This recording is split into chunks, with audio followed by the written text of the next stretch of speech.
कैसे आप सब। स्वागत है आपका हमारे YouTube चैनल बिलॉजिकल में।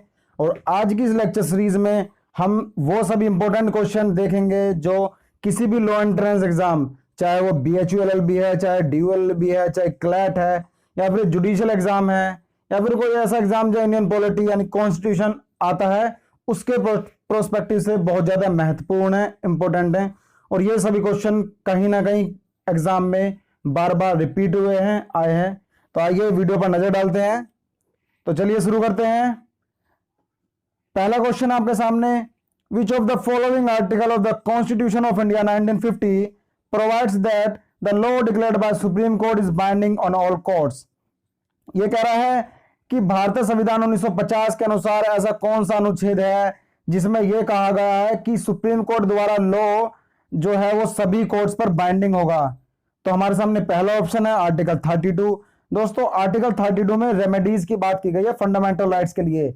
मतलब अगर आपके मौलिक अधिकारों का हनन होता है तो आप अनुच्छेद 32 में सुप्रीम कोर्ट में जा सकते हैं। ठीक है, नेक्स्ट ऑप्शन है आर्टिकल 141। इसका आंसर सेकंड ऑप्शन होगा। इसी में कहा गया है कि सुप्रीम कोर्ट द्वारा जो लॉ है वो सभी कोर्ट्स पर बाइंडिंग होंगे। और साथ ही हम थर्ड और फोर्थ ऑप्शन देख लेते हैं। आर्टिकल 129, आर्टिकल 129 कहता है supreme court shall be the court of record. दोस्तों कोर्ट ऑफ रिकॉर्ड का मतलब होता है कि ऐसा कोर्ट जिसकी प्रोसीडिंग एक रिकॉर्ड के रूप में रखी जा सके और हर समय किसी भी वक्त एक एविडेंस के रूप में अवेलेबल हो सके। ये कोर्ट ऑफ रिकॉर्ड का मतलब होता है। तो हमारा सुप्रीम कोर्ट एक कोर्ट ऑफ रिकॉर्ड है, उसकी सभी प्रोसीडिंग सब कुछ जो है एक एविडेंस के तौर पर रिकॉर्ड करके रखे जाते हैं। फोर्थ ऑप्शन है आर्टिकल 372। इसका मतलब है continuance in force of existing laws and their adaptation.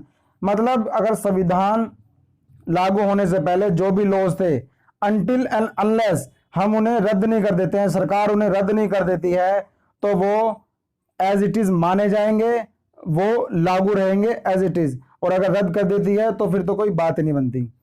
तो ये हमें चारों ऑप्शन हमने देख लिए हैं और इसका आंसर जो है सेकंड ऑप्शन होगा। चलिए अगले क्वेश्चन की तरफ बढ़ते हैं।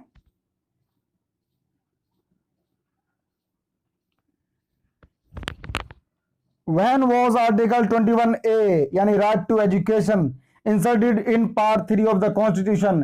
तो दोस्तों जो पार्ट 3 है, पार्ट 3 फंडामेंटल राइट्स का पार्ट है। इसमें सभी फंडामेंटल राइट्स दिए गए हैं और अनुच्छेद 21 से एक फंडामेंटल राइट है और ये राइट टू एजुकेशन की बात करता है। ये हमारे संविधान में 2002 में डाला गया, यानी 86th अमेंडमेंट एक्ट 2002, 86वां संशोधन आया था, उसके अनुसार ये डाला गया। तो इसका सेकंड ऑप्शन आंसर होगा। चलिए अगले क्वेश्चन की तरफ बढ़ते हैं। How many members the president can nominate to the Rajya Sabha. ये कह रहा है कि कितने मेंबर जो राष्ट्रपति है वो राज्यसभा में नॉमिनेट कर सकता है। तो दोस्तों मैं आपको बता दूं, जो राज्यसभा है, राज्यसभा की कैपेसिटी जो होती है वो 250 होती है। मतलब मैक्सिमम 250 मेंबर हो सकते हैं, यानी 238 यानी 238 मेंबर को आप इलेक्ट कर सकते हो और 12 मेंबर को नॉमिनेट कर सकते हो।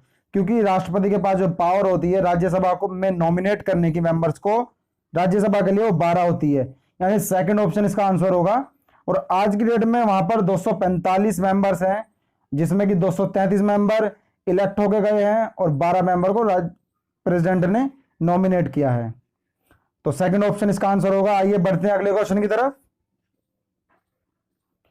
Who decide on the issue whether bill is a money bill और नॉट। ये कह रहा है कि बिल, कोई भी बिल मनी बिल है या नहीं, कौन डिसाइड करता है इस इशू को। तो जो मनी बिल है इसका वर्णन, इसकी एक्सप्लेनेशन आर्टिकल 110 यानी 110 में दी गई है हमारे संविधान के। और मनी बिल सिर्फ लोकसभा में ही इंट्रोड्यूस होता है, राज्यसभा में नहीं होता है। तो पहला ऑप्शन प्रेसिडेंट ऑफ इंडिया, इसका कोई लेना देना नहीं है क्योंकि वो तो एट द एंड अप्रूवल के लिए ही जाता है प्रेसिडेंट के पास में। स्पीकर ऑफ लोकसभा का डिसीजन फाइनल होता है मनी बिल के मामले में, वही डिसाइड करता है कि कोई बिल मनी बिल है कि नहीं।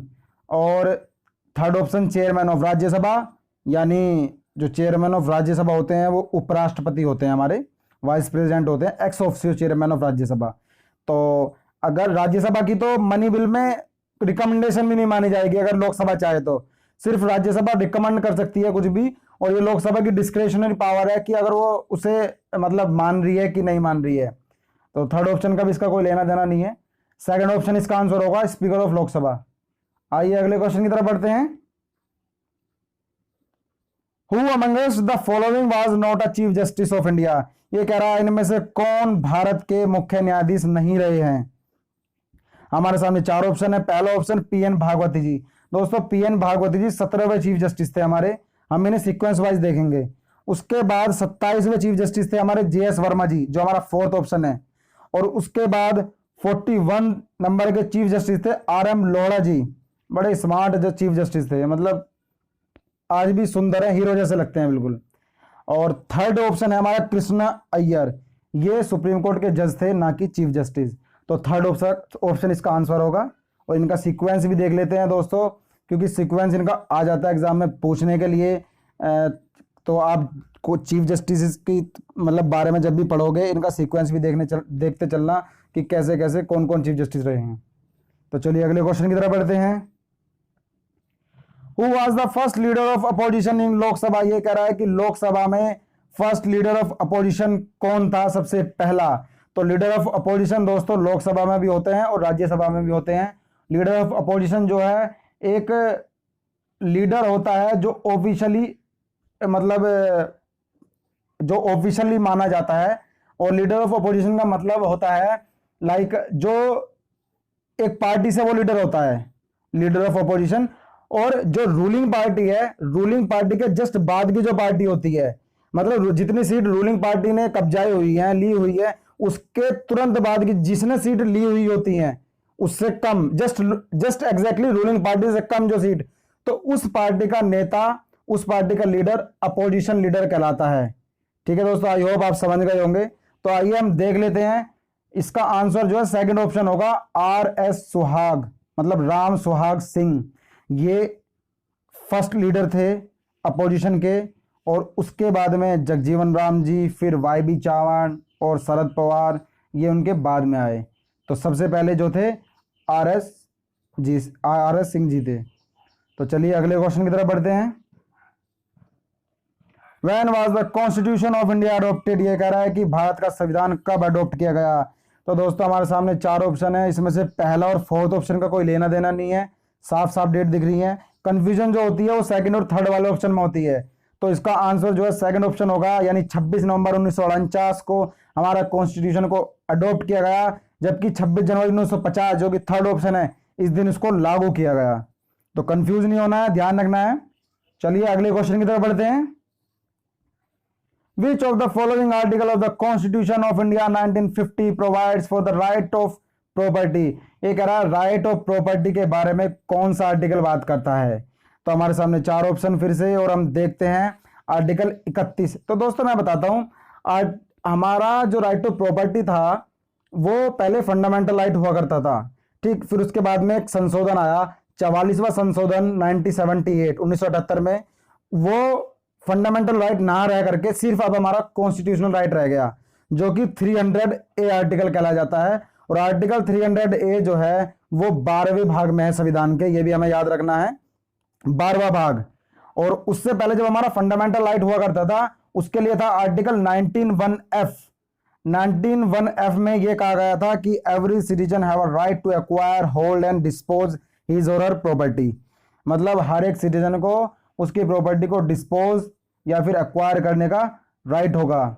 वहीं आर्टिकल 31 में कहा गया था कि एनी पर्सन, चाहे वो सिटीजन है चाहे वो फॉरेनर है, can't be deprived of his और her property except authority of law, मतलब उसे अपनी प्रॉपर्टी से वंचित नहीं किया जा सकेगा बिना किसी अथॉरिटी ऑफ लॉ के।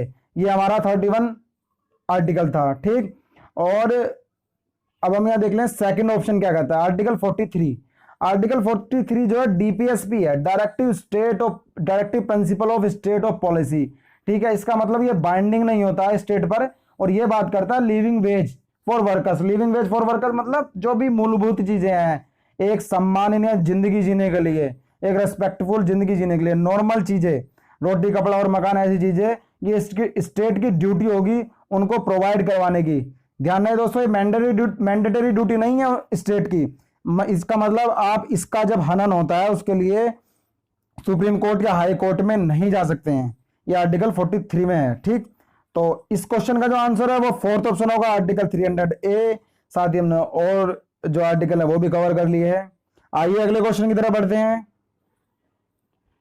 According to Article 1, Clause 1 of the Constitution of India 1950, India that is dash dash dash shall be a union of state। ये हमें बताना है कि इस डैश में क्या आना है, तो मैं बता दूं इसका आंसर फर्स्ट ऑप्शन होगा, India that is Bharat shall be a union of state. Okay, ठीक है दोस्तों, अगले क्वेश्चन की तरफ बढ़ते हैं। The president of India exercise his powers dash dash dash. ये कह रहा है कि प्रेसिडेंट ऑफ इंडिया जो है अपनी पावर को कैसे रेगुलेट करते हैं, कैसे एक्सरसाइज करते हैं। वाइस प्रेसिडेंट के थ्रू करते हैं, या फिर डायरेक्टली करते हैं, या फिर अपने ऑफिसर्स जो उनके सबऑर्डिनेट है उनके थ्रू करते हैं, या फिर कैबिनेट मिनिस्टर, या फिर प्राइम मिनिस्टर। इसका आंसर सेकंड ऑप्शन होगा।